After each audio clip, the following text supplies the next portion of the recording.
Olá, boa noite para você, uma vez mais, que está aqui conosco, fiel, participando das nossas lives aqui da Faculdade Teológica Sul-Americana de Londrina. E você que talvez nunca tenha participado, nós também damos as boas-vindas para você aqui. Hoje o nosso tema é um tema que talvez alguns de vocês, nós estejamos experimentando, colegas, que é a questão da fadiga da pandemia. Para isso, nós temos duas pessoas muito especiais da nossa caminhada, do nosso coração, e eu já vou trazê-las para vocês conhecerem e vou apresentar e fazer uma breve introdução dessa noite aqui. Nós temos o privilégio de receber conosco a Yara Monteiro, e antes que eu apresente a Yara, eu te dou a oportunidade, Yara, de você dar as suas boas-vindas ao nosso público.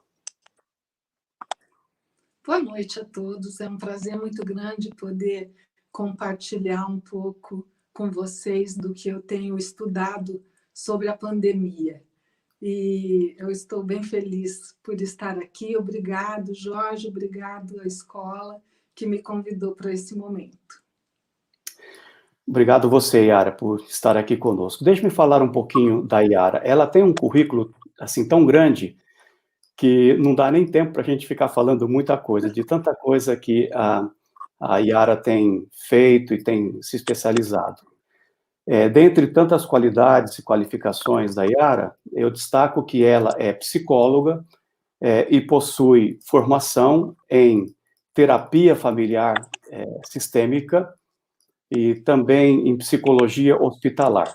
A Yara é especialista em terapia de casal e família pelo Centro para a Saúde da Família da Universidade de Chicago. Além disso, ela também é criadora e coordenadora do Instituto da Família, que agora, desde algum tempo, está aqui conosco na Faculdade Teológica Sul-Americana.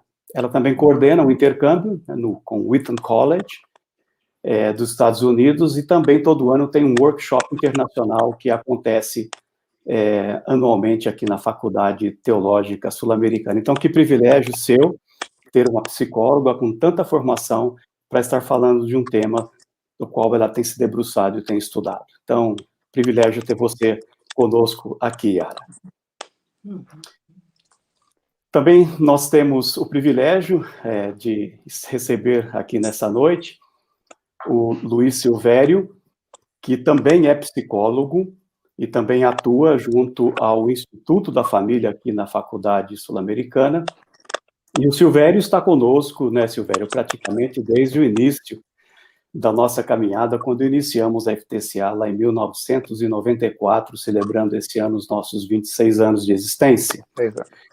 Ele é pastor presbiteriano, também tem especialização em psicologia clínica e também em aconselhamento pastoral e cuidado da família, e está no processo final do seu doutorado, cursando o doutorado dele no Prodola, que é um programa de doutorado na América Latina, e ele está na sua fase final.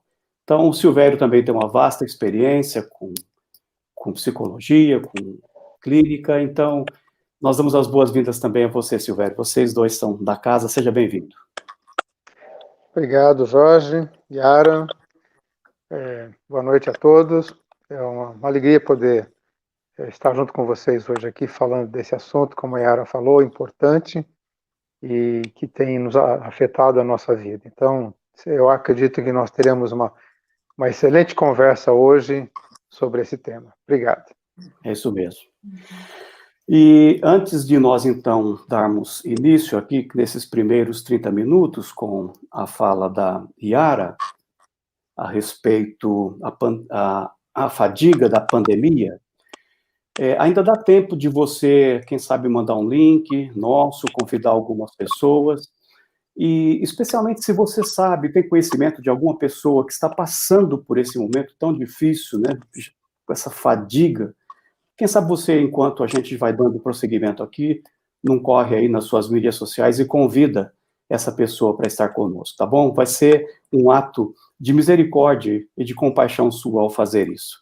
Então, agora nós vamos ficar com a Yara nesses próximos 30 minutos e daqui a pouco nós voltamos para ter uma interação com ela e com o Silvério. Yara, Deus te abençoe. É aquilo que você preparou para trazer a nós, ao público do Brasil, e tem gente, inclusive, muitas vezes da África, que de fala portuguesa, viu, Yara, que nos acompanha. Geralmente tem um público grande que nos acompanha aí. Então, aquilo que você preparou, fique à vontade e nós estamos ansiosos para ouvir o que você tem a nos dizer.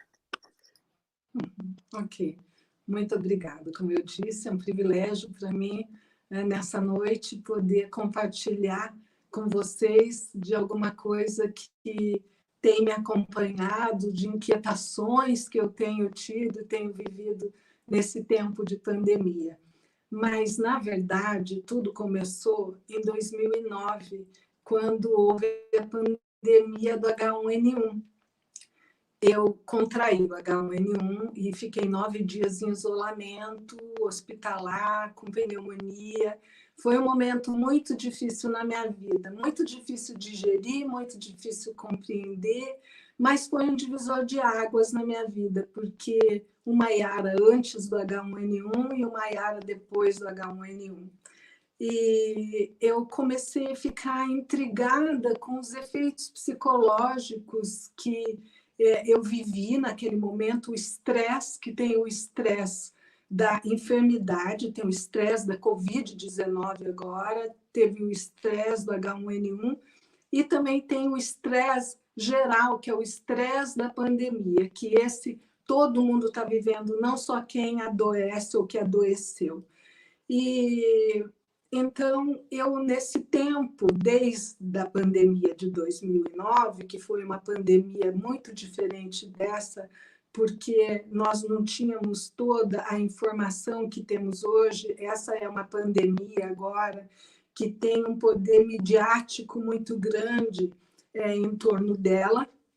Então, nós sabemos tudo o que está acontecendo no mundo inteiro em tempo real. Em 2009 já havia um pouco, mas não havia tudo que há hoje. Eu fiquei internada no hospital com um telefone fixo. Então, imagina, um telefone fixo para poder me comunicar. Hoje, né, temos a possibilidade de falar com vídeo, com áudio, com mensagens, é muito diferente. E em dezembro, eu estava no Sudeste Asiático, em dezembro de 2019. Quando voltei ao Brasil, então comecei a ouvir notícias sobre o coronavírus, sobre esse vírus que tinha aparecido na China, em Wuhan, e que era um vírus letal.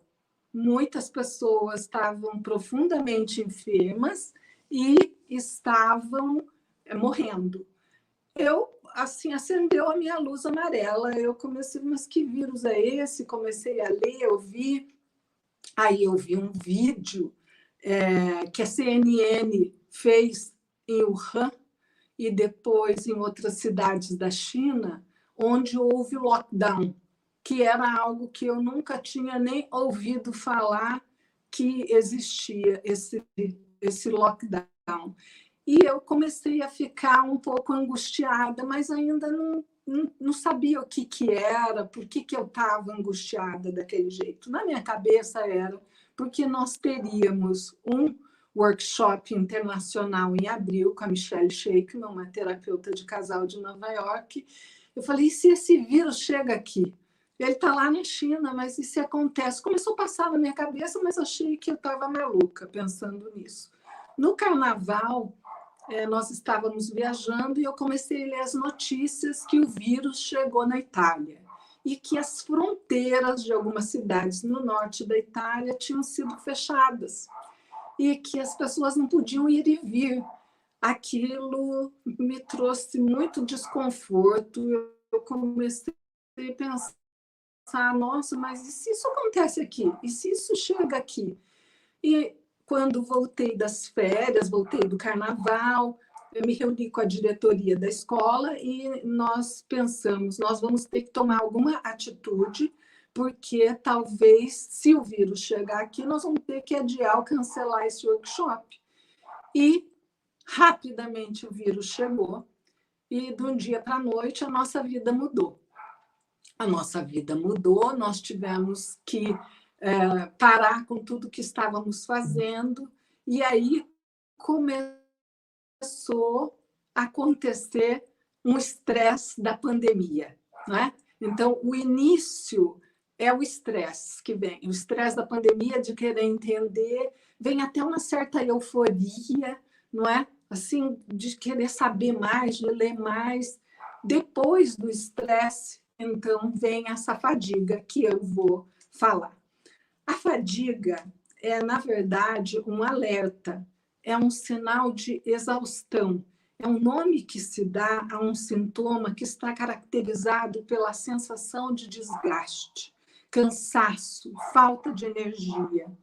Um cansaço que aparece o tempo todo, tanto fisicamente quanto psicologicamente. E existe uma fadiga emocional, que é esse cansaço extremo, falta de energia, indisposição para realizar tarefas diárias, gerando estresse que libera o neurohormônio cortisol, que pode levar a enfermidades tanto psicológicas quanto físicas, como exemplo de uma enfermidade, de um problema emocional que é a síndrome de burnout.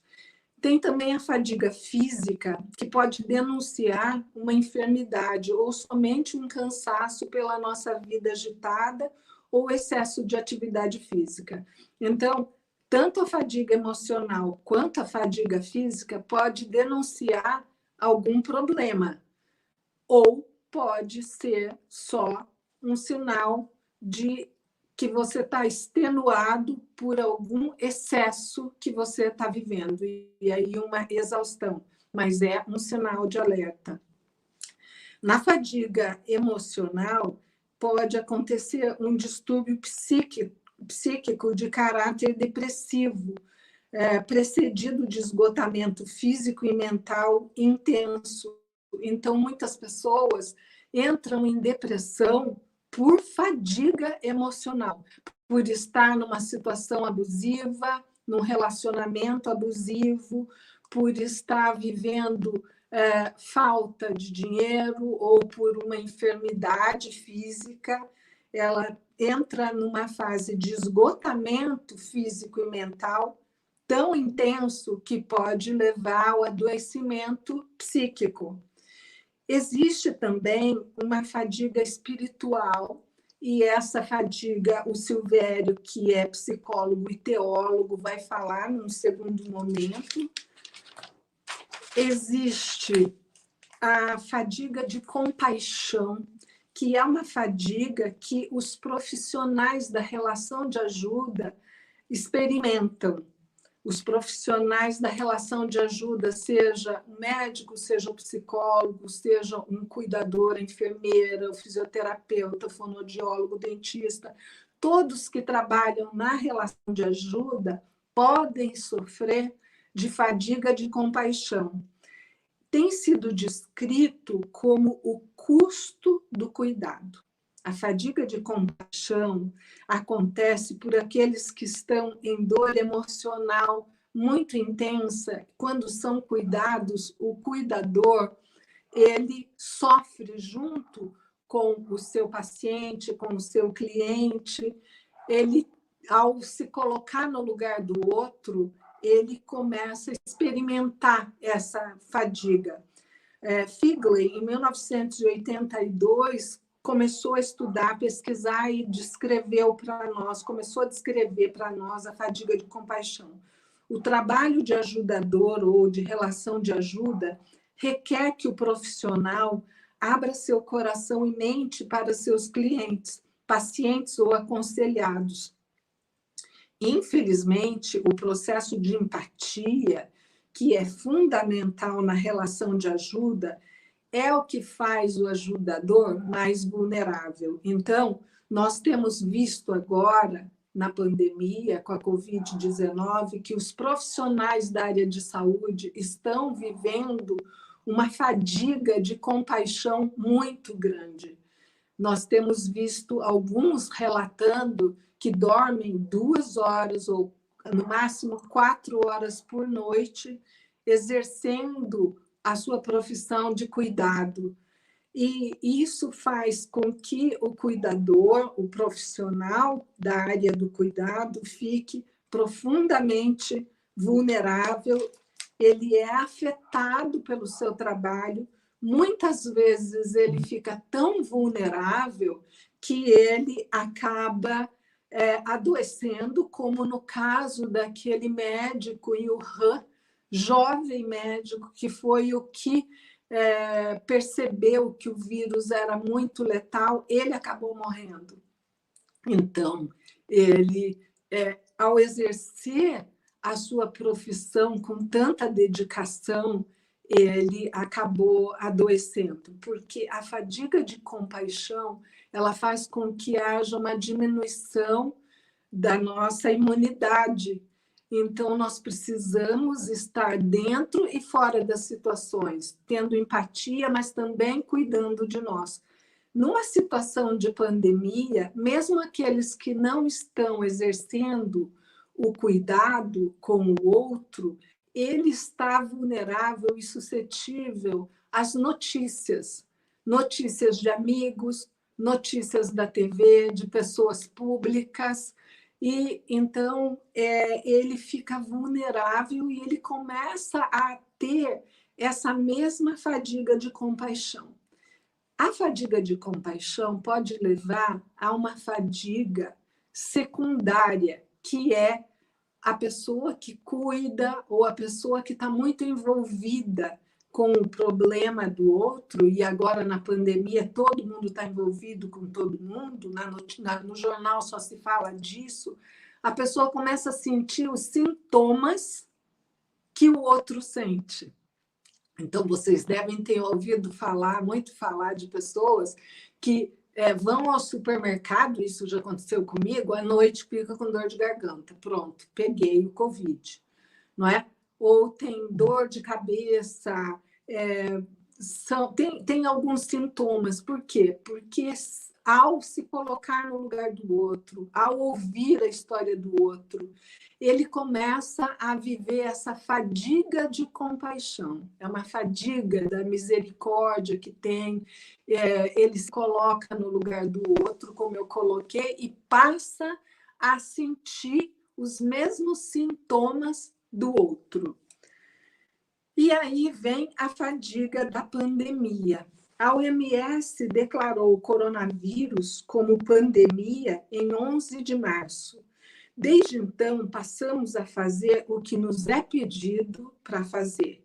Passamos a ficar encurralados, isolados em nossas casas, ou tendo que trabalhar com uma guilhotina no pescoço, de que a qualquer momento poderíamos ser contaminados.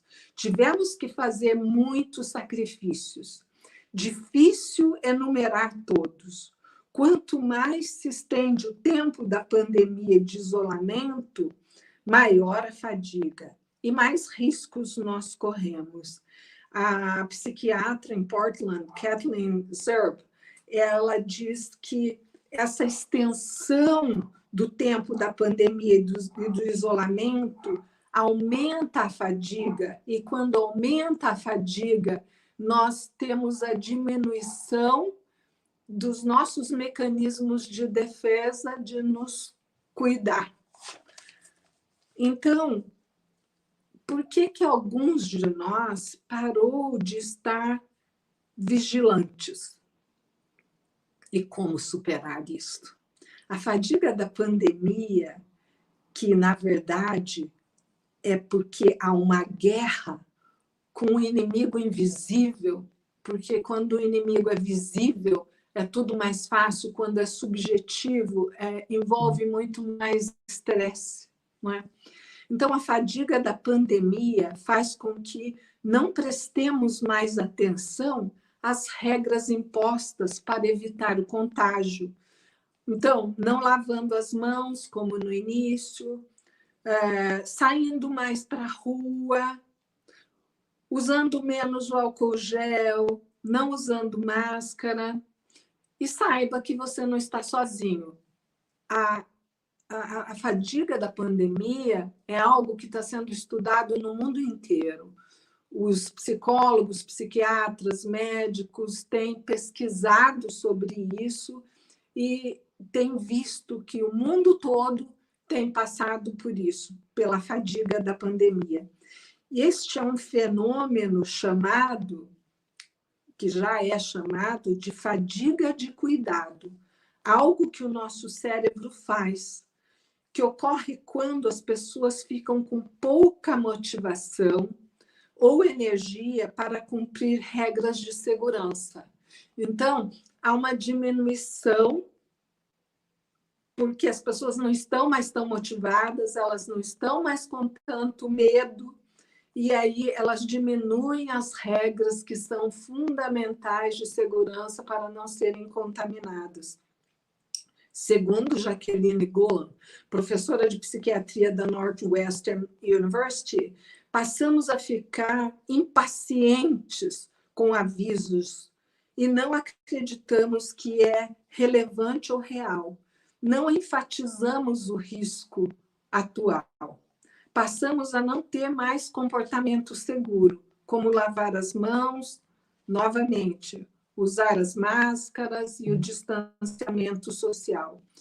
E essa impaciência faz com que nós não tenhamos mais o mesmo cuidado que é necessário, que é essencial, porque esse vírus ele é muito nocivo, o contágio dele é muito severo, o vírus ele faz um estrago muito grande, nós não sabemos a quem ele vai atingir, como. Para algumas pessoas ele não faz nem cócegas, e outras ele leva à morte.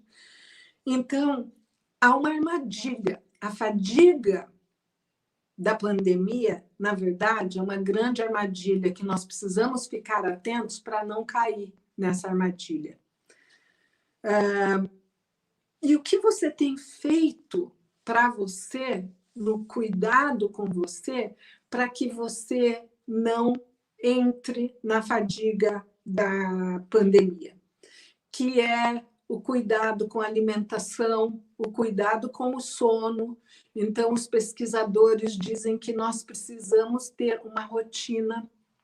Nós não podemos, agora, mesmo em isolamento social, mesmo sem sair de casa, ficar de pijama, não ter o cuidado pessoal que tínhamos. Precisamos nos alimentar corretamente, precisamos diversificar nossa mente, nosso tempo, exercitar o nosso corpo, comer de forma saudável, para que nós possamos não cair nessa armadilha. Então, o contato com as pessoas, que hoje é tão facilitado, nós podemos falar por vídeo, e é tão gostoso ver as pessoas e poder conversar com as pessoas. Então, nós precisamos manter a nossa vitalidade, a nossa saúde mental, para não cair nessa armadilha que é da fadiga da pandemia. Nós estamos há 6 meses quase do primeiro alarme, do primeiro sinal amarelo que apareceu quando surgiu a pandemia aqui no Brasil, porque lá na Ásia foi em dezembro. Então, o nosso cérebro ele começou a se ajustar e ele não identifica mais o perigo como identificava lá no início. Então, nós não temos mais o mesmo medo do vírus que tivemos. Sabemos que temos os negacionistas, que é um mecanismo de defesa, na verdade, né? Mas muitos são por fadiga. Não, esse vírus ele não vai me atingir, eu não tenho medo dele, e passa a ficar descuidado, e aí onde mora o perigo. As ficam fadigadas. O lutar, o correr e o congelar, que são mecanismos de defesas que temos, começam a entrar em fadiga, ficam cansados, e nós passamos a não nos proteger mais como deveríamos, e retornamos aos padrões normais da vida, sem o alerta que a pandemia nos trouxe no início. O sinal amarelo para de acender. É muito perigoso, é como se a gente estivesse numa floresta cheia de animais ferozes e, a princípio, tivesse muito cuidado, e como eu não vi nenhum animal feroz, eu passo a não cuidar e eu posso ser engolida por um daqueles animais ferozes da floresta. Então, o sinal amarelo começa a parar de acender. A vigilância fica fadigada. A resposta ao medo fica menor. Por quê? Porque o inimigo, que é esse inimigo invisível, desconhecido, é um inimigo que muitas pessoas, muitas famílias não têm contato. Pessoas perguntaram para mim, por um acaso você conhece alguém que teve o coronavírus? Então, as pessoas, às vezes, negam, porque veem só na TV e aí abaixam a guarda. E o medo começa a ficar pequeno. E é aí onde mora o perigo da contaminação. Nosso comportamento afeta os outros. Então, eu tenho que pensar, eu estou fadigada da pandemia. Eu não tenho mais energia para ficar passando álcool gel, usando máscara, mas os pesquisadores disseram, e é muito interessante, que nós temos que manter o nosso comportamento vigilante por causa dos outros. O nosso comportamento, ele afeta o outro. Quando eu não cuido de mim, que eu posso ser uma pessoa que não vou desenvolver a doença, mas eu posso transmitir para outro, e eu posso transmitir para outro que é vulnerável e que esse outro pode vir a adoecer, sofrer e até morrer. Então, eu tenho que manter a minha vigilância em virtude da compaixão, da misericórdia do outro. Nós precisamos pensar naqueles que podem sofrer com o vírus.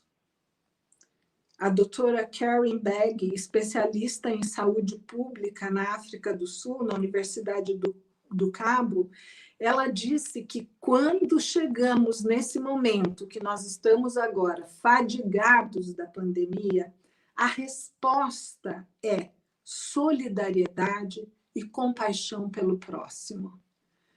Na semana passada, fiquei sabendo de uma pessoa pública aqui de Londrina, uma mulher que ajuda muitas pessoas e ela está na UTI hoje, entubada, num estado muito grave.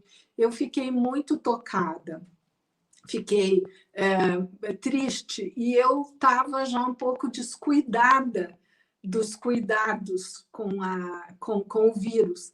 E eu fiquei pensando, puxa, ela é uma pessoa que cuida do próximo, ela é uma pessoa que presta ajuda para o menos favorecido, é uma pessoa de oração, ela é uma cuidadora, e olha o que aconteceu com ela.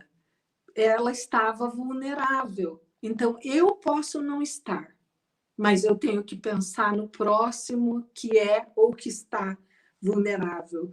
Então, com compaixão e misericórdia. Nós precisamos de precaução. E a rotina de precaução é o uso de máscara, do álcool gel, do isolamento social. Nós precisamos estar abertos a essa rotina, essa nova rotina que produz menos riscos para os mais vulneráveis. Essa deve ser a motivação. o cuidado conosco, mas também com os outros. O ser humano precisa de alguma previsibilidade, mas nós não temos previsibilidade no caso dessa pandemia, porque tudo aquilo que tem sido estudado ainda não tem sido comprovado. Então, é importante que nós estejamos em alerta, nos cuidando e cuidando do próximo. Nós vivemos com alguma imprevisibilidade hoje e isso gera, na verdade, muito estresse. Precisamos cuidar do nosso estresse, precisamos ser cuidados. Então, se você está vivendo essa fadiga da pandemia, ou se você está vivendo estresse, porque tem o estresse também da enfermidade, aqueles que passaram pela enfermidade depois vivem o estresse pós-traumático. Se você viveu, está vivendo isso, precisa de uma ajuda.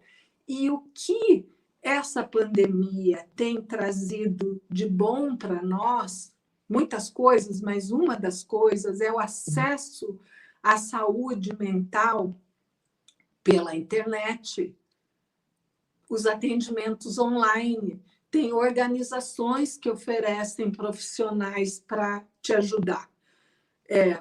Ainda ontem conversava com uma amiga, psicóloga também, e pensando o quanto nós estamos vivendo algo novo hoje, que é essa possibilidade de estar longe fisicamente, mas às vezes muito perto daquele que sofre.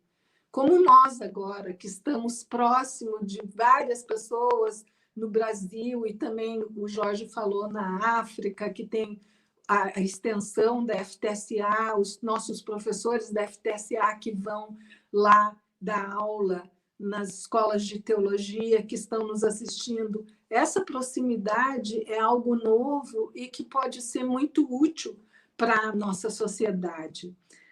O Dr. Stephen Taylor, da Universidade de British Columbia, em Vancouver, no Canadá, ele escreveu um livro, curiosamente, o ano passado. E ele, no ano passado, escreveu sobre a pandemia. Em outubro, ele publicou esse livro, que é A Psicologia das Pandemias. E ele falou nesse livro sobre fatores estressores relacionados às pandemias. O que foi muito interessante, depois, se vocês quiserem pesquisar o nome dele, vocês vão ver, e aí tem também alguns artigos aqui no Brasil já falando disso, da similaridade das pandemias, dos aspectos psicológicos e das questões que aconteceram, por exemplo, na gripe espanhola, 1918, 1919, e agora, em 2020. Muitas questões, a resistência ao uso da máscara, remédios que cada um falava. É interessante, lá diziam que se você usasse o Vic Vaporub, passasse no nariz e na bochecha, o vírus não entrava. Tem muitas coisas muito interessantes para entender o que acontece com as pandemias. E ele fez esse estudo comparativo, mas eu vou falar um pouquinho aqui do que ele falou sobre o estresse relacionado à pandemia. Por que o estresse é tão elevado? E aí o cortisol, que é um neurohormônio que nós temos quando nós acordamos para a gente levantar da cama e começar o dia, quando você vive uma situação de estresse, esse neurohormônio ele passa a ser produzido o tempo todo, o dia todo, abaixando a imunidade, você ficando vulnerável, tanto às doenças emocionais quanto físicas. Ele coloca da incerteza sobre o perigo e mortalidade, porque nós, humanos, a gente não fica pensando toda hora que nós vamos morrer, não é? O ser humano tem o medo da morte, que é um medo que nos protege, é um mecanismo de defesa muito importante, o medo da morte, mas nós não ficamos pensando nisso todo o tempo. Só que, com uma pandemia, essa incerteza e o perigo da mortalidade fica pairando no ar. Se a pessoa tem uma doença pessoal, ela então fica mais vulnerável, mais estressada. A morte dos entes queridos. Agora, nas mídias, a gente vê, né, as pessoas nas UTIs, eles mostram o tempo todo o que acontece. Eu tenho amigos que pais morreram de Covid e que não puderam ser velados, que não puderam se despedir.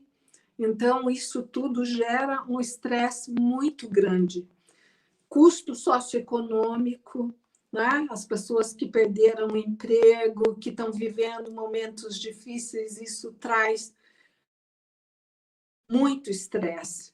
De repente, a ruptura com o trabalho ou escola,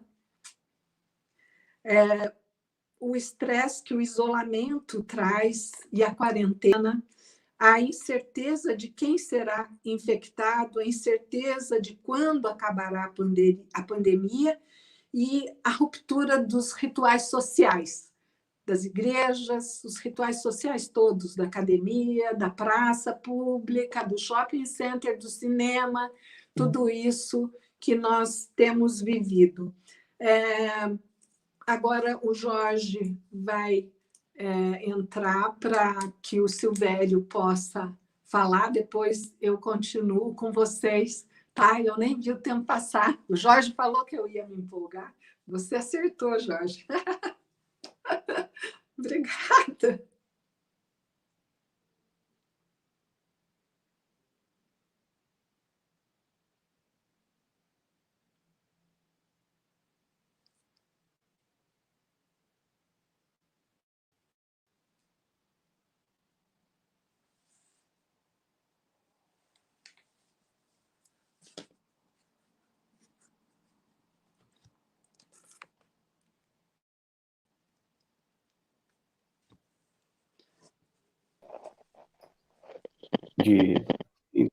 Acho que tá. Meu microfone. Meu microfone. Desculpa, gente. Eu só resumindo. Só resumindo. Yara, quanta coisa boa você trouxe. O pessoal participando muito aqui. O Enio está fazendo um resumo maravilhoso do que você está falando. Você precisa ver depois. Aliás, fica a dica para depois vocês olharem lá o que a turma está falando. E depois você pode também ir falando umas coisas na interação, nas perguntas, que você tem tanto material fantástico. Eu disse para você que ia ser pouco tempo. Verdade, você acertou. Silvério, vamos interagir com a Yara, suas primeiras observações, comentários, bate-bola, pergunta, adicionar, enfim. Vamos fazer esse momento juntos agora, Silvério, começando com você. Ok. Yara, muito bom o que você falou, Jorge já citou isso, e enquanto você falava, eu fazia algumas anotações aqui também, e me lembrei aqui que existe uma pandemia, uma fadiga da pandemia, mas a sociedade humana já vinha com uma outra fadiga de um outro período, que a gente pode chamar de pré-pandemia, que são as nossas escravidões, né? Do trabalho, da tecnologia, do tempo, e ambas essas fadigas, esses sinalizadores da nossa condição humana e da nossa saúde mental, né? Ambas trataram de mostrar a nossa fragilidade e comprometeu, por um lado, a saúde mental, né? O quanto que hoje tem de pessoas com sofrimento psíquico, e por incrível que pareça, a gente observa também muita gente em um certo sofrimento espiritual, que daqui a pouco eu posso falar alguma coisa disso. O que mais que você poderia dizer para a gente desse momento da Covid, em termos do que a saúde mental foi afetada? Que quadros, né, adviram e estão surgindo por conta da Covid? Então, o que os pesquisadores dizem é que quem já tinha previamente alguma enfermidade psíquica, então, nesse momento, foi exacerbado, primeiro porque os cuidados foram interrompidos, não é?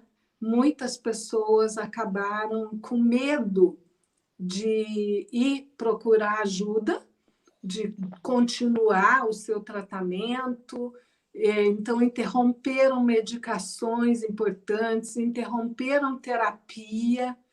Muitas pessoas, no meu caso mesmo, muitas pessoas que eu acompanhava em terapia não quiseram a terapia por vídeo.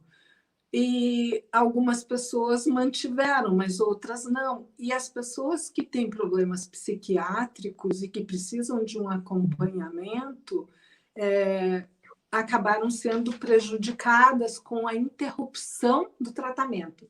E também quadros ansiosos, não é? Pessoas obsessivas. Tem algumas enfermidades que o sofrimento é maior. Você nota algum já sinal, alguma presença de pessoas aí com síndrome do pânico, por exemplo, como uma reação a essa ameaça? Porque você falou bem no começo, é um vírus letal, violento, desconhecido, um inimigo invisível, e chega-se ao ponto de já termos pessoas aí com algum quadro de síndrome do pânico, por exemplo? Sim, quadros de ansiedade generalizada, né? Com síndrome do pânico. Por quê? Porque o isolamento hospitalar, o isolamento em casa já é difícil. Então, eu conheço pessoas que ficaram só em isolamento domiciliar. Já é muito difícil. O medo que você vai disseminar o vírus pela casa, se tem criança que vai passar para a criança ou que vai passar para o idoso. E também, quando há o isolamento hospitalar, quando vai para a UTI, é muito difícil. Não tem como não elevar o nível de adrenalina, de estresse e de ansiedade. Eu passei por isso. Eu fiquei 9 dias em isolamento, meu filho com 3 anos de idade. Eu com muito medo do que essa enfermidade iria me trazer. Eu não dormia à noite.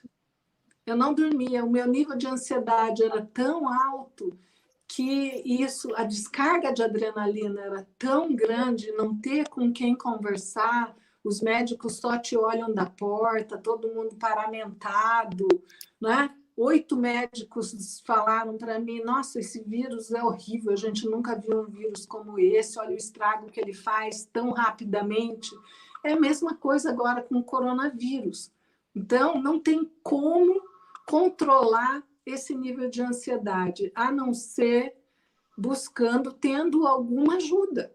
Porque a pessoa sozinha, então daí entra o recurso da espiritualidade, entra o recurso, né, de profissionais da área da saúde mental, da pastoral, da psiquiatria, que podem ajudar para que não haja um quadro que leva à síndrome do pânico. Yara e Silvério, e aí, Silvério, depois que a Yara falar um pouquinho, você já pode talvez entrar, inclusive até falando um pouco dessa questão da espiritualidade, que eu acho que é uma coisa muito interessante. Você fez uma abordagem, Yara, muito, muito interessante para nós, cristãos, que temos a responsabilidade, é um privilégio, mas também é uma responsabilidade e muitas vezes um peso, que a gente tem um mandamento de amar o próximo como a nós mesmos. E esse amar o próximo como a nós mesmos é um projeto de espiritualidade plantado por Jesus Cristo de Nazaré, tá certo? Ele disse isso com toda a veemência, e ele não só disse isso, mas ele mostrou na sua vida de modo compassivo como fazer isso. Ele não só disse o que deve ser feito, mas o como deve ser feito. A missão não se faz de qualquer maneira. A missão não é uma questão apenas de método, ela é uma questão de coração. Por isso você mencionou a compaixão. Mas é muito pouco enfatizado nas nossas comunidades esse estresse, essa fadiga, exatamente de ter que dar conta desse exercício que nos é proposto por Jesus, né? Então, a sua colocação nesse aspecto, acho que traz uma luz para muitas pessoas, mas também não pode ser o lado oposto, né, Yara Silvério? Assim, é bom, já que isso me traz fadiga, então eu não vou ser compassivo, vou cuidar de mim, né? Porque se eu tiver que cuidar do outro e cuidar de mim, eu não estou dando conta. Deve ter muita gente falando isso nesse momento. Eu não estou dando conta nem da minha vida, da minha família, do meu entorno, que dirá do outro, né? E aí, então, vai para o outro lado da corda, não é mesmo? Então, comentem um pouco sobre isso, e o Silvério pode já entrar no campo da espiritualidade, né? Eu acho que é a questão dos excessos. Os excessos é que podem nos adoecer e levar à fadiga de compaixão, né? Então, é muito importante o autocuidado. Hoje se fala da autocompaixão, né? E aí, se a gente olhar lá para a Bíblia, então é amar a Deus sobre todas as coisas, mas amar o próximo como a si mesmo. Então, muitas pessoas deixam de se cuidar. Não é, Silvério? Isso. É claro que a gente tem que observar esse mandamento, amar o próximo como a si mesmo. E às vezes as pessoas não entendem a sequência do texto, né? Eu tenho que amar o próximo, mas é como a mim mesmo. E esse a mim mesmo também não implica numa atitude egoísta. Então, já que eu tenho que me amar, então eu vou me priorizar de uma forma exclusiva a ponto de não ter compaixão do outro. Então, eu olho para o outro e aí vem o termo, né, empatia, é me colocar no lugar do outro. E se fosse comigo? Né? Recentemente, eu acompanhei um caso de ajuda a famílias que estão sofrendo por conta da pandemia. 3 famílias, que uma delas, uma senhora grávida, 6 meses, já sabendo que o bebê não teria muitos minutos de vida ao nascer, e aí as pessoas se colocaram, né, algumas pessoas cristãs, se colocaram nesse lugar de sofrimento, como que pensando, né, e se isso acontecesse comigo? O que as pessoas poderiam fazer por mim? Então, eu creio que sob essa perspectiva cristã, né, de Jesus, que é olhar para o outro de uma forma empática. Eu estou vendo o sofrimento dele. Aliás, é bom lembrar que foi assim que Deus olhou para a gente em Cristo Jesus, né? Com esse olhar de compaixão, de se colocar no nosso lugar e se humanizar para nos colocar um outro patamar, para nos restaurar. Eu penso que é essa a nossa atitude, né? E aí eu me lembro da canção, né? A lição nós aprendemos de cor, só nos resta viver. E aos nossos olhos estão aí as pessoas, à nossa vista, basta abrir os olhos para ver que tem gente precisando desse olhar empático, né, desse olhar cristão de compaixão. Então, eu creio que é nessa linha que nós devemos seguir. E, Silvério, você trouxe, assim, uma palavra que eu quero resgatar aqui nessa nossa interação. E que talvez, assim, quem ouve pode, assim, passar com uma fala que foi. Mas você tocou em um ponto, Silvério, que para mim ele é fundamental, não só nesse momento de pandemia, mas é fundamental para a existência do cristão e no exercício da sua espiritualidade. Você usou exatamente essa palavra. Eu estou vendo o sofrimento. E foi assim que Deus olhou. Viu. Uma vez eu estava num local avaliando uma instituição teológica, e aqui não vou dizer o nome, E eu fiquei muito constrangido, porque eu estava já na rua com outro avaliador, e a gente estava com o computador, aquela bolsa pesada aqui no ombro, e um estudante não é cristão, nem católico, nem protestante à escola. Só vou dizer isso. Porque pode dar a entender que era um cristão, não era. Ele olhou, eu conversando com o diretor da escola, e viu que o meu ombro, talvez, ele foi lá, por trás de mim, e pegou a minha bolsa. Eu tomei um susto, até pensei que fosse um ladrão, né? Peguei um susto, ele falou, desculpa, professor, desculpa. Deixe-me segurar a sua bolsa enquanto o senhor conversa aqui fora. Eu falei, não, por favor, de jeito nenhum. Por favor, deixa eu segurar a sua bolsa. Num outro momento, eu estava falando alguma coisa, alguém viu que a minha boca estava seca, foi lá, deu uma volta, trouxe um copo de água e disse assim, beba, professor, o senhor está precisando. Aquilo foi, e outros exemplos. Eu cheguei para o diretor da escola e perguntei assim para ele, eu estou encafifado com uma coisa. Esses seus estudantes, eles são tão servos, sem que ninguém peça, eles têm uma atitude de servo tão tremenda, como que você ensina eles a serem servos? Ele falou, não ensino. Eu falei, não, eu não ensino. Então, por que eles são servos? Se diferenciam de outras pessoas? Ele falou, eu os ensino a desenvolver a percepção. E ele me deu uma das maiores lições da minha vida, vinda de um não cristão. Ele diz assim, a percepção precede o serviço. Ninguém serve se não ver. Olha, naquele momento, e eu ministro muito um texto, e você sabe, né, Silvério, eu ministro muito esse texto, naquele momento me veio duas falas de Jesus, no Evangelho, que diz assim, vendo ele as multidões, compadeceu-se. O ver precede a compaixão. As pessoas perguntam, mas como é que eu vou ter compaixão das pessoas? Se você não ver, você não vai ter. E quando ele subiu no Sermão do Monte para ensinar, ele diz assim, vendo ele as multidões, chamou, assentou-se e passou-lhes a ensinar, dizendo, bem-aventurado os misericordiosos. É esse ver como um ato de percepção que nos leva à compaixão. Acho, né, Yara, vocês dois como psicólogos, né, é um caminho a dizer para as pessoas a sair de si mesmo, do seu mundo, e ver o outro. Porque se a gente não ver, a gente não vai servir, né? Não é isso? Exato. Nós temos creio que Yara também tem essa compreensão, de que quando as pessoas nos procuram, elas entregam a vida delas ao nosso cuidado.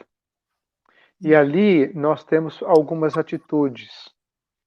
A primeira delas, que para mim é fundamental, independente da situação, independente da queixa, independente do que está vivendo, é o acolhimento que se faz dessa pessoa naquele local em que ela está com a gente, né?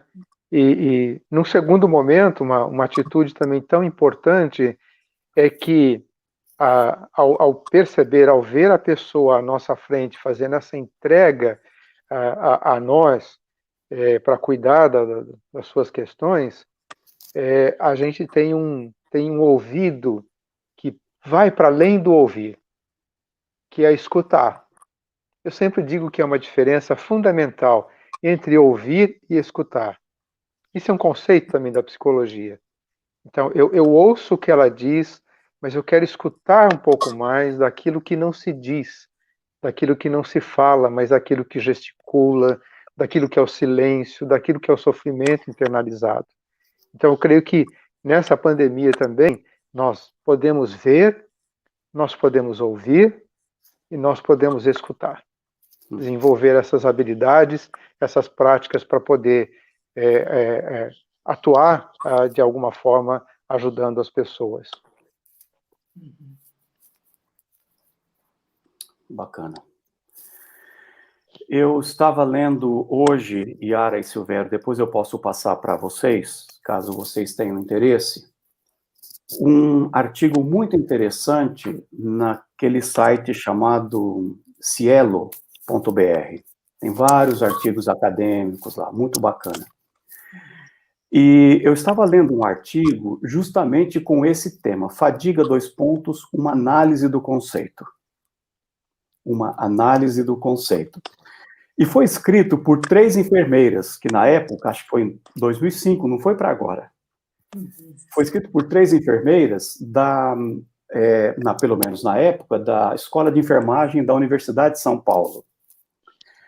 E elas fizeram um recorte, uma tabela, dizendo a área e como essa área tem definido a fadiga. Então, eu fiz um recorte para vocês, claro, não vou pôr na tela agora, mas eu vou falar da área da psicologia, da enfermagem e da educação física. E depois eu gostaria que vocês comentassem um pouco. Veja, na psicologia, elas colocaram que é um estado, e você usou essa palavra, Yara, na sua fala, de desgaste relacionada à redução da motivação. Você falou exatamente sobre isso na sua fala. Depois, na enfermagem, como elas são da área, elas colocaram 3 coisas, então acho que elas têm mais coisas a dizer, inclusive. Diz assim, que é uma sensação opressiva e sustentada de exaustão e de capacidade diminuída para realizar trabalho físico e mental no nível habitual. É exatamente isso que a gente tem visto nas enfermeiras, nos enfermeiros, os profissionais da saúde. Não estou dando conta. Disseram também que é uma experiência aguda ou crônica, caracterizada pelo desempenho não efetivo de tarefas, quer dizer, essa sensação de inadequação, né, que eles se auto-percebem, de cansaço ou sensação de fraqueza e de desconforto. E elas falam de várias áreas, eu falo mais uma, e aí vocês conversam um pouco. Da educação física. Diz que é o declínio na capacidade de gerar tensão muscular com a estimulação repetida, né? Porque quando a gente faz muito exercício, parece que os músculos, a gente está fadigado, não aguenta nem ficar em pé, né,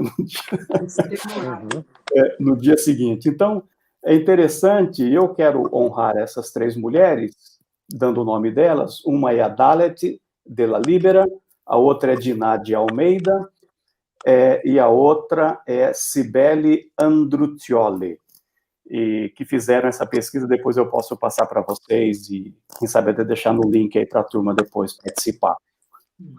Comentem um pouco sobre essas diferenças, percepções de fadiga que as áreas trazem. Cada um tem o seu óculos, né?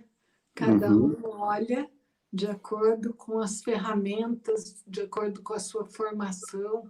Então, é interessante pensar na educação física, que a fadiga é quando está extenuado, quando há uma exaustão dos músculos, quando vai estudar sobre a fadiga física, ou a fadiga de excessos de exercícios, pessoas que não têm preparo e que querem correr muito além do que podem. E eu acho que a gente pode daí ver a similaridade com as nossas questões emocionais. Tem pessoas que elas não respeitam os seus limites emocionais. Então, por exemplo, no caso da fadiga de cuidado, agora tem profissionais que estão ultrapassando todos os limites, porque não há profissionais suficientes para o cuidado dos pacientes, né? Não só de Covid, porque tem os outros também, tem os acidentados, tem os transplantados e todas as outras enfermidades. Então, sempre que há esse exagero, há a possibilidade de fadiga. E é assim com o exercício físico, né? Então, essa comparação é interessante, porque tem muitas pessoas que querem ficar sarado do dia para a noite. Aí estão 3, então, 3 Os adolescentes! É isso mesmo. Meu Deus! E adolescente em casa, então, em tempo de pandemia. Depois eu quero comentar um pouco sobre esse aspecto da fadiga em relação ao período de isolamento. Mas aí estão três óculos, né, 3 lentes que foram colocadas aí, e interessante, Yara, que a enfermagem é uma área que tem produzido muita pesquisa na relação da espiritualidade e o enfermo, e a cura, e o tratamento do paciente, né? Eles estão há várias décadas já fazendo isso, né? E eu quero colocar um outro olhar também, que é a fadiga espiritual nesse processo. Quer dizer, normalmente, né, já se fala numa fadiga espiritual ou num esgotamento espiritual na medida em que ocorrem excessos das práticas religiosas e das vivências das crenças, né? Só para ter uma ideia, eu me lembro, há muitos anos eu pastorei uma igreja e eu acompanhei um caso de uma pessoa que, por conta do excesso da religiosidade e dos discursos religiosos que ela recebia, essa pessoa, que provavelmente já tinha uma tendência a desenvolver algum quadro de doença mental, ela realmente acabou se tornando uma pessoa com quadro de doença mental. Então, agora imagine na pandemia os conflitos que são gerados pela vivência da fé, né, em que as pessoas elas afirmam várias coisas. Primeiro, não pela ordem de importância. Primeira, olha, eu sou filho de Deus, eu não vou ser atingido por esse vírus. É como se Deus fosse pegar um objeto, né, e colocar assim na cabeça da pessoa e falar assim, esse está imunizado completamente, esse não pega. E a gente já acompanhou aí a morte de pessoas que fiéis à palavra, gente cristã, de um modelo de vida fantástico, e muitas vezes já trazendo talvez uma herança da pré-pandemia, dos excessos da religiosidade, trazendo agora para a experiência da pandemia essa fadiga da crença, porque não, Deus está comigo e nada vai acontecer. E por isso até nega esses cuidados de si e nega os cuidados do outro. Quer dizer, acaba pecando por esse mandamento de amar o próximo como a si mesmo, né? Então eu quero trazer esse olhar também do ponto de vista da vivência espiritual, que também é importante nesse momento. O que vocês... É bacana, Silvério, essa sua fala, né? Porque, às vezes, a gente confunde religiosidade com espiritualidade, né? O que vocês poderiam comentar um pouco sobre essa questão dessa fadiga com as mídias sociais, porque elas trazem em nós um peso hoje muito grande, né? Parece-me que, pelo fato de estarmos aqueles que podem, né, e estão, porque tem muita gente que não pode, não está no isolamento, mas essa questão das redes sociais, assim, que a pessoa fica grudada, ligada mais do que ficava antes o dia inteiro, isso também é uma causa muito forte hoje, não é? Tem alguns pesquisadores que estão pesquisando sobre a fadiga de tela, né? Que, assim, muitos trabalham com a tela todos os dias, só que quem não trabalhava usava a tela, às vezes, como um lazer, usava esporadicamente, num determinado tempo do dia. Só que passou a usar a tela o dia todo e à noite. Então, as crianças que não tinham tanto contato com a tela, os adolescentes, passaram a ter contato com a tela em aula, e aí depois eles têm um momento de lazer deles, que são os videogames, encontrar os amigos na tela, porque eles não podem sair. Então, há um esgotamento, há fadiga de tela hoje. E o que um autor coloca é que o que é mais nocivo é ficar rolando a tela nas mídias sociais. Isso é mais nocivo, é mais extenuante, para ver as mídias sociais. Exatamente isso que você colocou. Isso é o que gera mais estresse.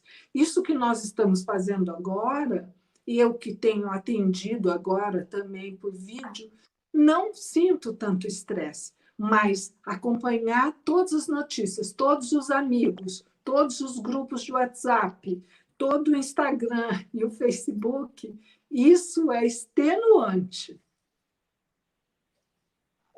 Silvério, você ia fazer o comentário. Nós já vimos de uma condição bem complicada antes da pandemia, que eu tenho falado que a gente está ficando escravo da tecnologia e escravos da tela. Essa rolagem de tela é terrível, porque ela é instigadora, né? Ela parece que gera um certo prazer para algumas pessoas, né? Ou para muita gente, que quer ver a próxima novidade, que quer ver a próxima notícia, que quer ver a próxima fofoca, né? Que quer ver é uma compulsão, né? Uma compulsão. Quer ver mais isso, né?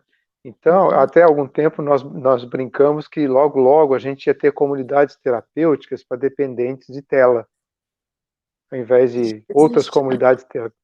Eu não sei se já existe, né? Mas nos Estados Unidos já existe. Então, já é uma realidade, então. Eu creio que esse é um desafio para nós, especialmente para nós pais. Eu sei que o momento é difícil, por exemplo, adolescentes que estão dentro de casa tendo aula online, quando eles detestam a aula online, né? Por mais que se esforcem, eles não gostam. Eles gostam do computador, eles gostam de jogar, né? Aqui em casa, a palavra que eu tenho mais ouvido de computador é LOL. LOL é um jogo, né? E que os meninos, por não poderem sair, eles estão direto nisso, né? Eu tenho dia que eu olho para um assim e falo assim, lá vem LOL, né? Porque é o assunto deles. E preocupa, porque o tanto de horas que se fica na frente de uma tela é que pode trazer consequências para as pessoas. Isso de fato nos preocupa. Mas no momento a gente quase que não tem alternativa, né? Estando dentro de casa. Nós não podemos sair na praça do aeroporto, por exemplo, para jogar um futebol com as crianças. Não pode fazer caminhada. Estamos entendendo que é um momento e uma necessidade, um cuidado. Mas eles estão dentro de casa, né? Eu quero aproveitar essa fala, desse momento, para citar um caso que não é sobre tela, Jorge, mas é sobre um sofrimento das pessoas que estão dentro de casa. Eu tenho uma família de amigos no interior de São Paulo, e essa semana nós conversamos, e a avó da criança, a criança não tem 2 anos ainda, não tem. E ela já tem um bom vocabulário, né? É uma graça, menina. E ela está dentro de casa o tempo todo por causa do isolamento, né? Mas há dias eles saíram e na calçada ela viu uma criança. E a menina de menos de 2 anos disse assim, olha mamãe, uma criança. Você pensa no sofrimento de uma criança pelo isolamento que está. Os adultos, os idosos que gostam de dar aquela saidinha para fazer qualquer coisinha na rua. E a gente fica preocupado, né? E já me botaram nessa de risco, né? Do grupo de risco, porque eu já passei de 60. Mas eu tenho que ir em algum lugar, aqui ou ali, mas quando a gente vai, você vai com todo cuidado. Então, eu até pegando essa fala aí das telas também, né? De estar dentro de casa, eu quero perguntar para a Yara também, se você me permite, Jorge, saber o seguinte, como que tem sido os conflitos familiares e conjugais por conta do isolamento? Como é que tem aparecido já isso também? Tem aparecido, assim, então, os casais ou as famílias que não têm uma rotina, que tinham conflitos prévios com esse isolamento social, estar muito junto, houve um aumento de conflito. Então, por exemplo, acompanho famílias que os filhos não estão assistindo a aula online porque já jogavam a noite inteira, já jogavam o tempo todo, não tinham uma disciplina. Veio essa oportunidade de ficar em casa, né? Então, eles jogam ao invés de assistir aula. E os pais não conseguem fazê-los assistir aula. Jogam a noite inteira e dormem no outro dia até 5 horas da tarde. Então, famílias que não têm rotinas saudáveis, que não conseguem colocar limite para os seus filhos, isso tudo ficou aumentado. Casais que não se suportam, não é? E aí ter que conviver o tempo todo fica muito, muito difícil. Mas, em contrapartida, tem muitas famílias, tem muitos relatos de pessoas dizendo que têm vivido momentos muito bons, muito saudáveis, que têm podido conversar, que têm melhorado o diálogo em casa, que têm conseguido contar histórias para os filhos, falar de coisas, ter conversa, porque ninguém tem pressa agora para nada, né?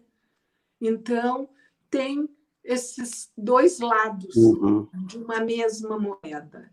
Famílias que estão vivendo momentos muito delicados, difíceis, e famílias que estão fazendo desse tempo, como o Marcos Liboni falou na live dele, que é um presente de Deus, a pandemia, esse momento que a família, que nós temos tido para nos conhecer, para nos relacionar em família, porque a família estava muito dispersa.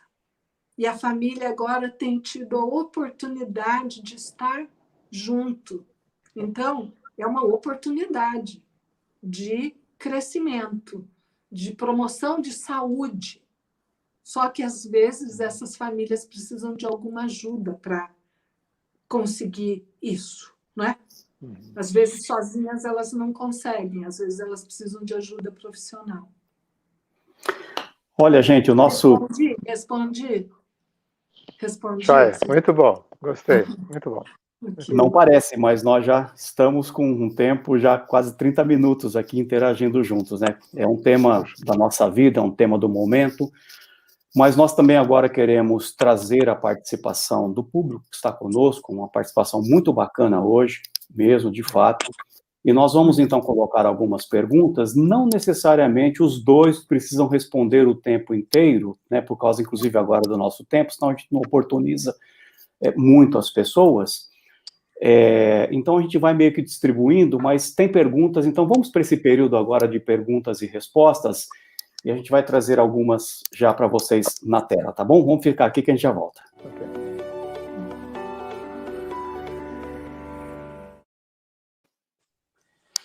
Então, vamos lá. Vamos começar com as nossas perguntas, que o pessoal está participando, e... A Mariana é da nossa própria faculdade, né? Está aqui já conosco há algum tempo conosco, e ela pergunta o seguinte: poderias falar se existe uma fadiga de informações? A gente estava falando até um pouco sobre isso agora, há pouco, mídias, redes, né? São tantos meios de comunicação falando sobre tudo, que me parece gerar um esgotamento nesse sentido, necessidade de silêncio. A gente comentou um pouco, mas se vocês quiserem compartilhar um pouco. Jorge, eu vejo creio... que... Ok. Yara, fique à vontade. Ok. Não, há isso, e o que tem se falado hoje, por exemplo, na neurociência, é que o ser humano precisa de um tempo de silêncio. O humano precisa descobrir a natureza, o contato com a natureza, a meditação, a respiração, para poder ficar livre um pouco desse excesso de informações, dessa enxurrada que a gente recebe. Então, muitas vezes, hoje nós podemos escolher o que nós queremos saber, o que nós vamos ler, porque se você deixar a sua mente aberta na frente da TV, por exemplo, há um excesso, e isso é tóxico. Hum. E causa Silvério. fadiga. O que eu tenho percebido dessas informações excessivas, que é o que ocorre na história, né, em determinados momentos, que parece que eu não quero usar esse termo, mas não está dando para fugir dele. Parece um clima de guerra que foi instaurado em todo o planeta por conta da pandemia. E aí as informações vêm de toda a natureza, de todos os lados, de todos os interesses, e parece-me que há um recurso, é como se fosse um recurso de mídias ou de grandes mídias, de dar aquela enxurrada de informações para atingir determinados objetivos. E acho que cabe a nós ter a percepção disso e fazer aquilo que a Era falou. Nós podemos escolher o que ver, o que assistir, e não ficar dando ouvido para tudo isso. Então, acho que isso é importante a gente tirar um pouco, sair do ar e fazer coisas que são saudáveis, de fato, para a gente. Sim. E não colocar na conta de Deus aquilo que é responsabilidade nossa. Né? Gostei dessa sua frase, Silvério. Nós podemos escolher. Não foi... o salmista deu uma ordem de comando para ele mesmo, quando ele disse: volta, ó minha alma, ao teu sossego, ao teu silêncio. Quer dizer, às vezes a gente coloca isso na responsabilidade de Deus. Deus, silencia o meu coração. É você que tem que fazer isso. Essa voz de comando tem que partir de cada um de nós, né? Essa responsabilização de dizer assim, onde que eu estou levando essa minha alma que está atribulada? Ele diz, volta. E é muito bonito quando ele dá essa voz de comando, porque ele tem certeza de uma coisa: pois o Senhor tem sido generoso para contigo. Quer dizer, silenciar-se, ou buscar esse apaziguamento, essa quietude, essa solitude, esse silêncio, é também um reconhecimento da generosidade de Deus nas nossas vidas. Você pode perceber que a pessoa que não reconhece que Deus é generoso para com ela é uma pessoa atribulada, ela é turbulenta, ela é barulhenta, ela gera ruídos. E esse é um momento muito propício para essas pessoas fazerem isso, para nós fazermos isso. Gerar ruídos, ruído, barulho, barulho, barulho. Quando a gente tem que dar uma voz de comando: volta minha alma. Volta minha alma. Muito interessante isso daí. Olha, a próxima pergunta é do Arturo. O Arturo... Jorge, você quer falar que um versículo que me acompanha desde 2009 é: aquietai-vos e saber que eu sou Deus. Então, foi uma das coisas que eu aprendi em 9 dias de isolamento hospitalar, é aquietar minha alma agitada.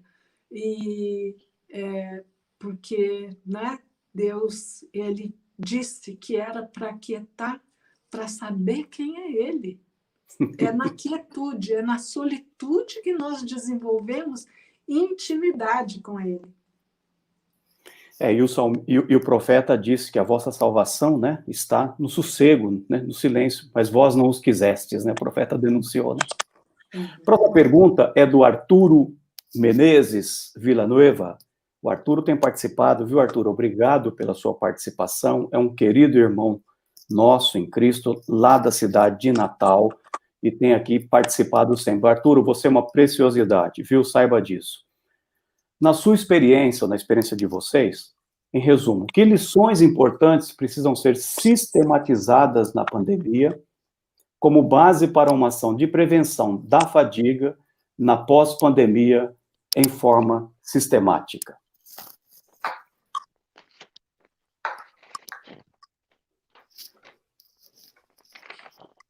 Yara, fique à vontade. Na verdade, o que a pandemia pode nos trazer é uma questão aí que a gente poderia falar muitas horas sobre isso, que é resiliência. Então, nós podemos ter um ganho, porque é na adversidade que nós somos fortalecidos, não é? É no vento que a árvore vai ficando mais forte e ela enverga e não quebra. Então, eu penso que nós podemos ter ganhos e nós podemos cuidar de nós para que nós não caiamos nessa armadilha da fadiga da pandemia, cuidando da nossa mente, do nosso corpo e do nosso espírito. Cuidando das nossas rotinas, cuidando da nossa alimentação, do nosso sono, e aí nós podemos escolher o que pensar também, né? A gente escolhe o que vê, escolhe o que pensa. E foi isso que promover resiliência, ao invés de adoecimento. Foi isso que Paulo escreveu aos Filipenses, né? Tudo que é bom, tudo que é agradável, tudo que é de boa fama, etc. Seja isso que ocupe o vosso pensamento. Né?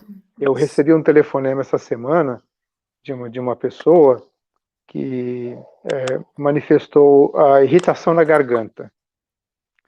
E como ela sabia que eu estava envolvido com alguma situação de família que teve teste positivo, né? A pessoa já me ligou, você acha que eu estou com Covid? E eu disse, olha, tem vários sintomas para isso. Eu não sou médico, mas a gente sabe que tem vários sintomas. Mas você sabe como é que eu sou ansiosa, como é que eu fico pensando nas coisas. Eu falei, olha, pensa naquilo que é bom para você. Dá lugar, dá espaço para pensar aquilo que pode promover vida, saúde, né, as coisas boas para a tua vida. E não fica pensando, tem esse sintoma. Se aparecer mais algum que seja relevante, aí você tem o recurso de procurar o médico. Mas fora isso, fica tranquila. Aproveita bem a vida.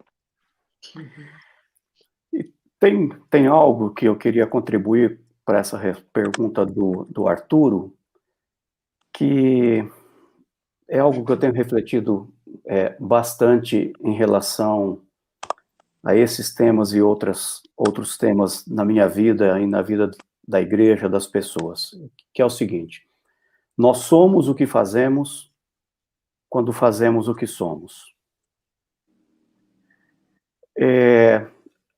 Muito se tem falado de como vai ser essa pós-pandemia, esse chamado novo normal.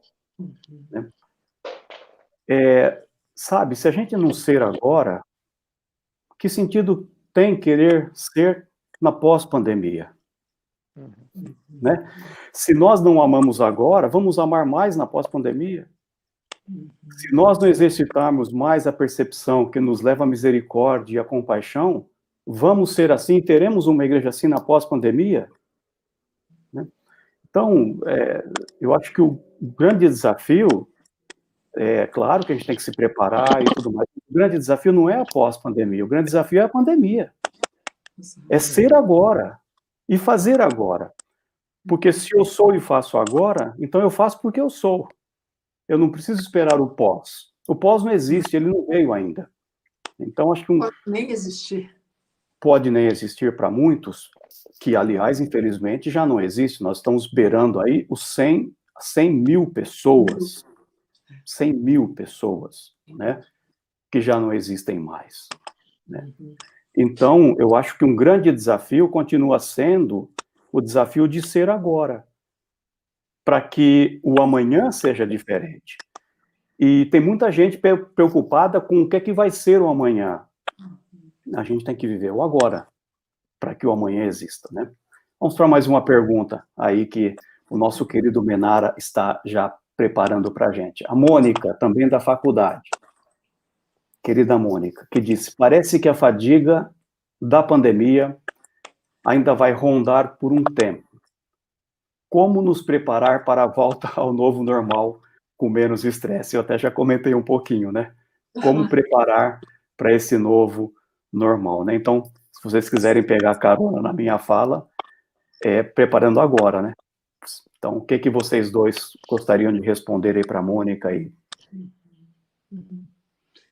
Eu creio que esse já é o momento da gente vivenciar aquilo que vai ser vivenciado lá para frente também, se estivermos por aqui. Cada um tem que dar conta das suas coisas e assumir as suas responsabilidades, o seu viver, o seu viver prático, especialmente sobre a ótica da vida cristã, que é servir. Servir.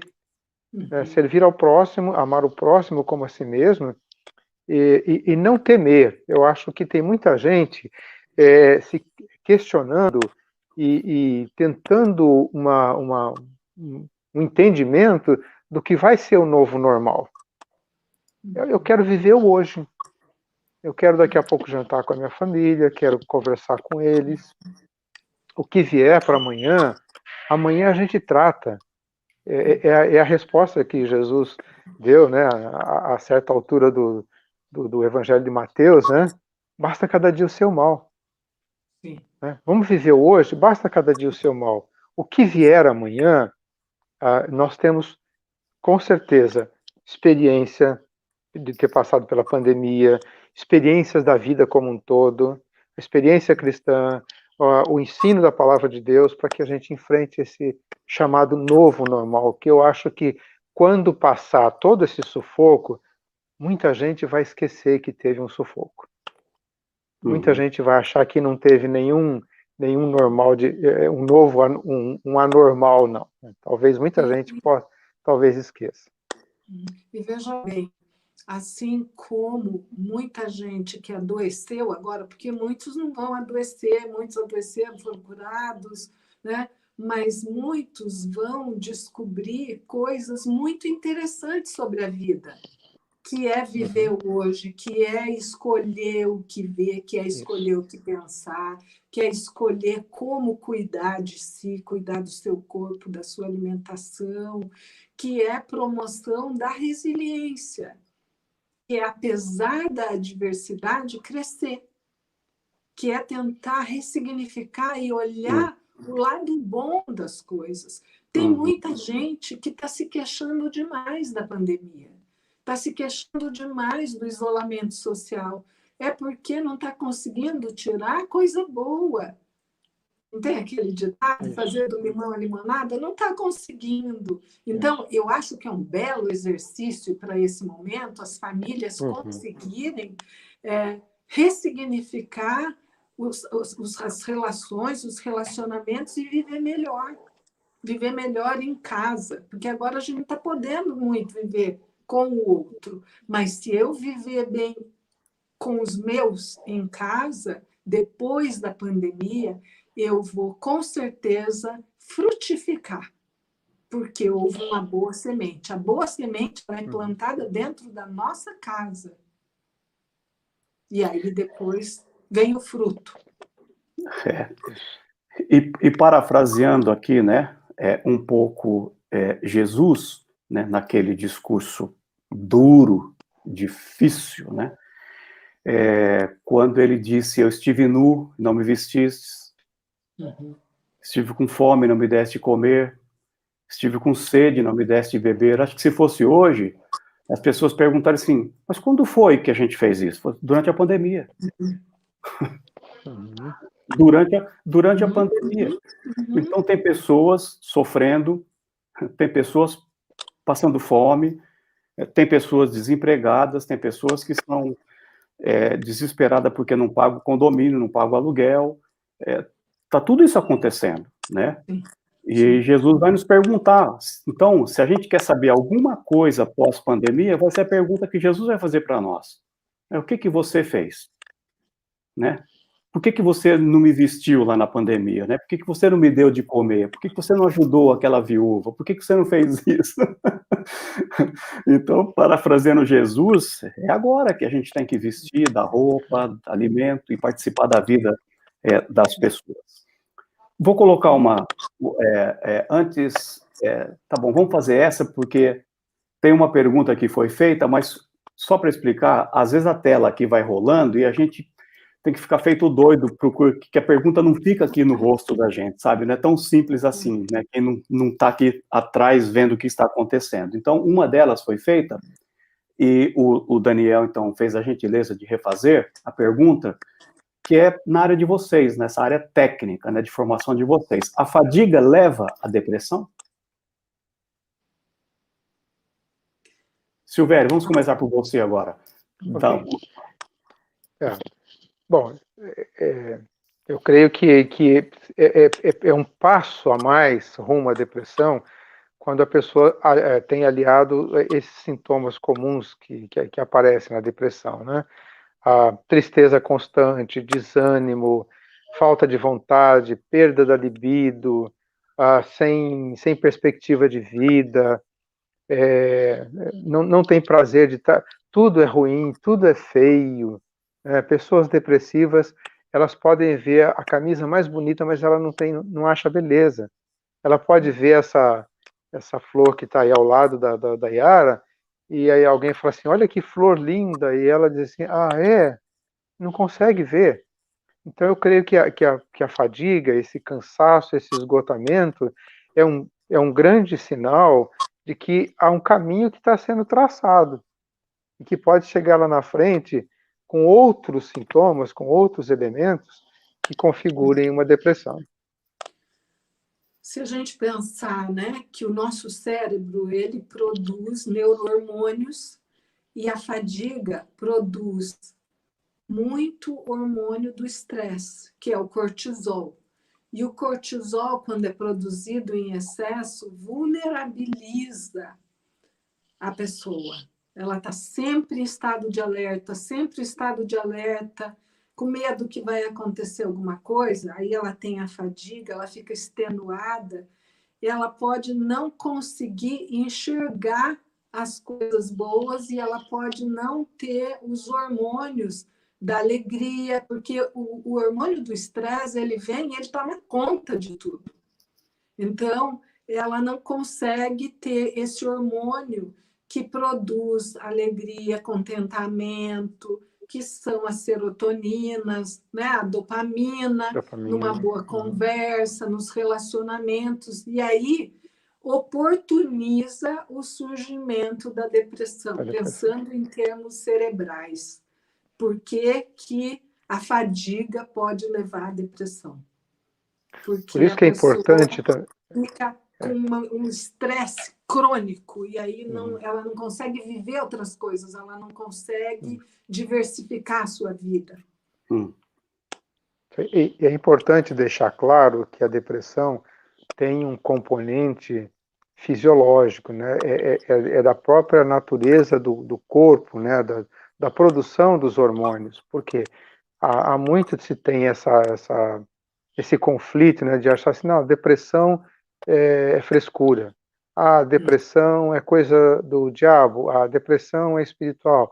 A depressão tem componentes que são do próprio corpo da pessoa, e que na ausência de produção ou excesso de produção, ela acaba se instalando esse quadro. É bom, tem que ter esse equilíbrio, né? São o que a gente chama de os estabilizadores do humor.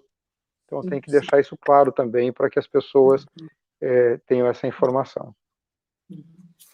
E talvez até nesse sentido, Menara, você está me ouvindo aí, eu vou colocar aqui, nisso que o Silvério acabou de falar, o Enio faz essa pergunta, se a fadiga da pandemia pode ser o mesmo que a neurastenia, né?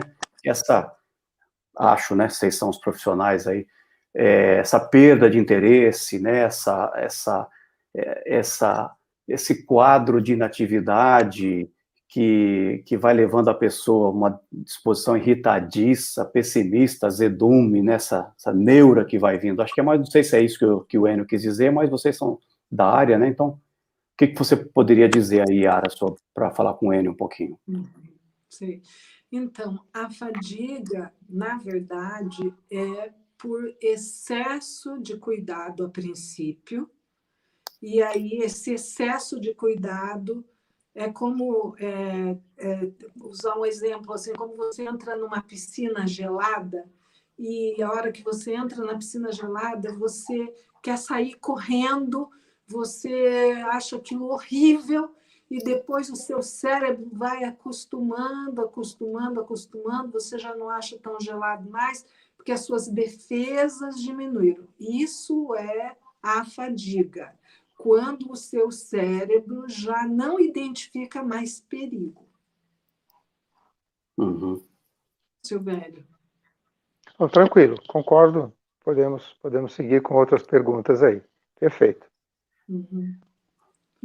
Tá ok. Tem a pergunta da Zilma Bueno, de Camargo, que diz: e qual a diferença entre fadiga, depressão e estresse? Então, o pessoal está interessado com algumas questões técnicas, né? Conceituais. Pois é. Interessante. Uhum. Vocês podem falar um pouquinho aí sobre isso? Depressão, aliás, fadiga como esse excesso, né, de cuidado, depressão como um quadro instalado de vários elementos, né, de vários sintomas, e o estresse tem algo interessante, porque todo mundo acha que o estresse é uma coisa ruim, né? E tem o estresse positivo e o estresse negativo. Uhum. Então, um tipo de estresse positivo é quando você está lá na maternidade esperando a chegada do filho que está nascendo, que causa uma alegria, uma euforia, né? E é uma coisa muito boa. Uma mudança de casa causa um estresse, porque você fica naquela ansiedade de se adaptar ao lugar novo, inclusive, às vezes, a primeira noite que nós dormimos numa casa nova, a gente se perde um pouco, né? Mas é uma coisa boa. Agora, tem o estresse negativo, que é aquele do cansaço pelo trabalho, pelo excesso do trabalho, pelo excesso de ativismo. Quer dizer, tem estresse bom e tem estresse ruim, depende de como que a gente está vivenciando essas coisas, né? E a depressão como um conjunto de sintomas que deixam a pessoa triste, aborrecida, desencantada com a vida. Para mim, são essas diferenças básicas. Uhum. Sim. Algum comentário mais, Yara, ou não? Não, é isso. É assim, eu gosto de pensar nessa questão do cérebro, né? Que cada neurohormônio tem uma função. Então, o estresse ele produz cortisol. O cortisol é um hormônio que ele pode levar ao adoecimento, ele pode levar à depressão, ele pode levar à fadiga.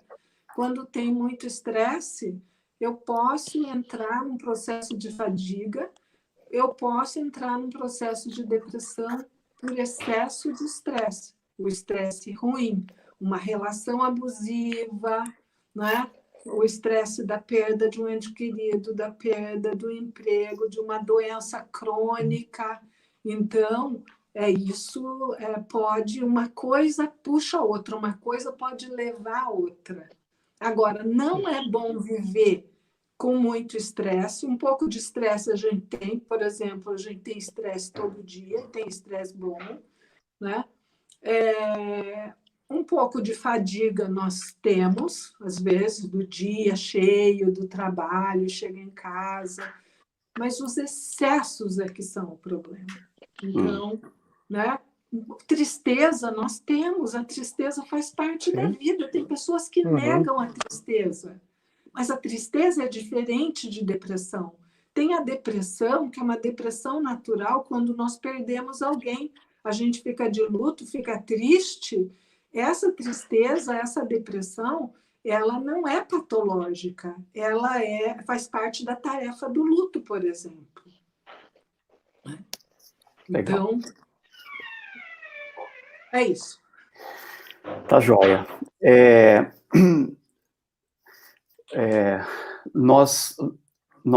Exatamente isso que eu ia colocar agora, Menara, obrigado. A Jeane, acho que expressa um sentimento e um agradecimento de todos os que participaram aqui na live, para vocês, parabéns a todos vocês, professores, excelente. Nós poderíamos ficar aqui muito mais tempo nesse papo tão tranquilo, bacana. Nós vamos dar apenas breves avisos para vocês, mas aí eu já quero depois voltar com as palavras finais de vocês dois, deixando um desafio, enquanto a gente vai colocando aqui, deixando um desafio para vocês pensarem. Uma recomendação, Silvério dá uma e Yara dá uma recomendação que vocês gostariam de dar para as pessoas nesse momento em que estamos vivendo. O que é que vocês recomendariam como profissionais, né, que cuidam do ser humano com tanta beleza? Que recomendação vocês dariam para eles, tá bom? Vamos deixar isso daí. Enquanto vocês pensam um pouquinho, nós vamos dar alguns breves avisos e já voltamos com vocês. Então, vamos colocar aqui alguns avisos para vocês que a gente acha que é bem importante. A Faculdade Teológica Sul-Americana tem um lindo instituto, que é o Instituto da Família. E tanto a Yara como o Silvério participam nesse instituto, e a Yara está desde o início dessa caminhada aí. E esse instituto sempre está promovendo cursos, reflexões, conferências, congressos, e tem essa especialização de neuropsicologia que você pode fazer. Como vocês viram hoje, muita coisa passa, né, pela questão do cérebro. Então, há uma especialização e você pode depois entrar no nosso site e se informar melhor a respeito dessa especialização. Também tem uma outra especialização que foi muito mencionada aqui também já nos comentários, que é a formação em terapia de casal e família. Quer dizer, como vai ser após pandemia? Uma coisa eu estou seguro, vai precisar muito de gente melhor e mais capacitada para trabalhar com a terapia de casal, aconselhamento, estar com as famílias. Alguns exemplos foram dados aqui hoje das dificuldades de adolescentes, relacionamento pais e filhos, enfim, uma série de situações vão estar aí acontecendo como desdobramento dessa pandemia. Então, está aí um curso que você pode se preparar melhor. E também essa capacitação de neurociências relacional.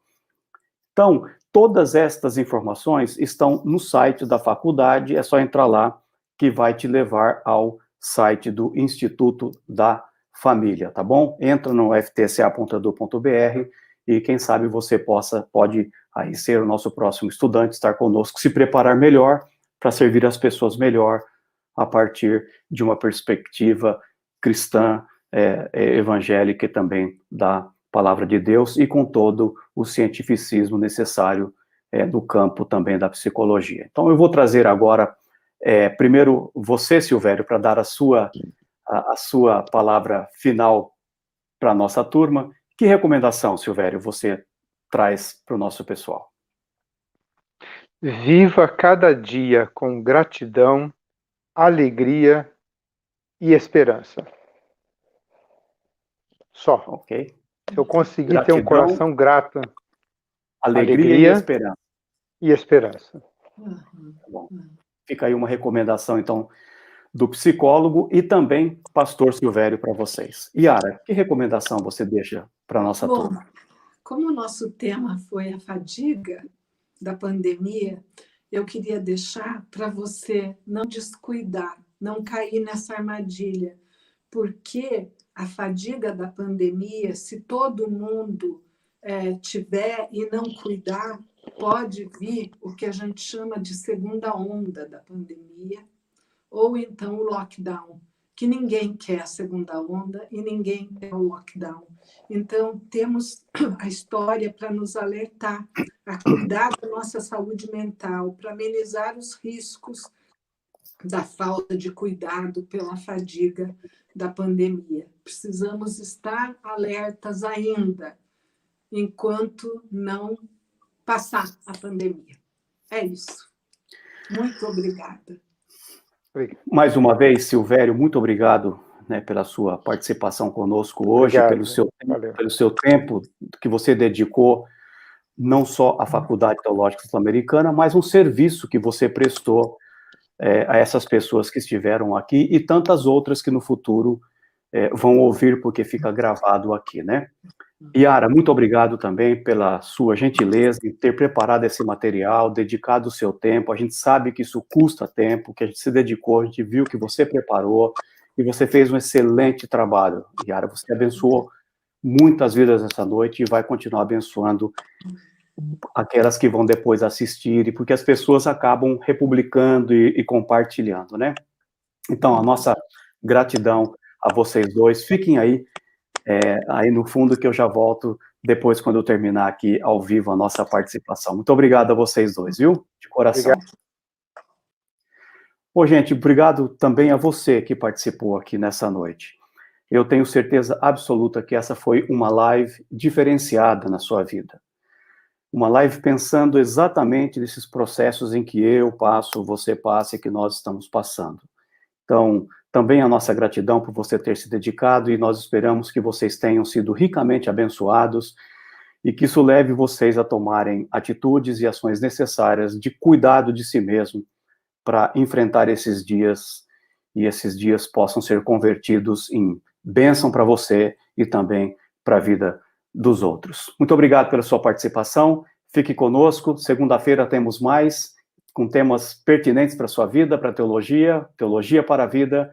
E a gente se vê, então, segunda-feira. Até a próxima. Deus abençoe todos vocês. Até.